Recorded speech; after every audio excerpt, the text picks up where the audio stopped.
লোকভবনে রাজ্যপালের সাথে দেখা করলেন জঙ্গি সংগঠন এনএলএফটির আত্মসমর্পণকারীরা। আত্মসমর্পণকারী বৈরীদের বিভিন্ন সমস্যা এবং তাদের দাবি দাওয়া নিয়ে রাজ্যপালকে অবগত করেন। তাদের দাবি দাওয়া নিয়ে রাজ্যপালের সাথে দেখা করে রিপাবলিক অফ ইন্ডিয়া স্টেটের প্রতিনিধি দলের নেতৃত্বে ছিলেন সংগঠনের সভাপতি অনন্ত দেববর্মা। প্রতিনিধি দলে ছিলেন মন্টু কলই, পাশারাম ত্রিপুরা সহ অন্যান্যরা। সংবাদ মাধ্যমের সামনে কথা বলতে গিয়ে অনন্ত দেববর্মা ক্ষোভ উগরে দিয়ে বলেন, আরটিআই এর তরফ থেকে, রিপাবলিক পার্টি অফ ইন্ডিয়া আঠাওয়ালার পক্ষ থেকে আমরা সৌজন্যমূলক দেখা করেছি।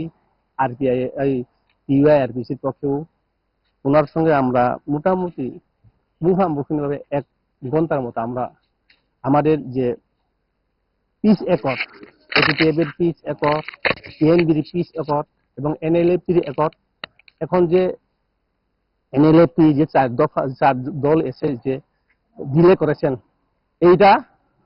এটাও এরকম যেন ডিলে না হয়। কারণ ডিলে হওয়ার কারণেই এখন রাস্তা রুকু হচ্ছে। 14 তারিখ আবার রাস্তা রুকু করবে।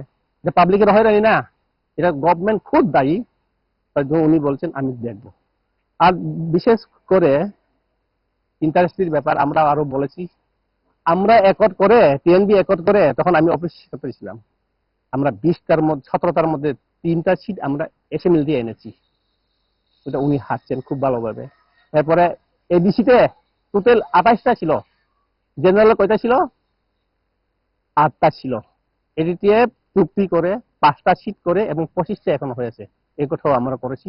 কিন্তু এখন প্রাইম মিনিস্টারের চিঠি, অফিস থেকে চিঠি এসেছে, হোম মিনিস্টার থেকে চিঠি এসেছে, এসেছে, কিন্তু স্টেট গভর্নমেন্ট এখনো করছে না।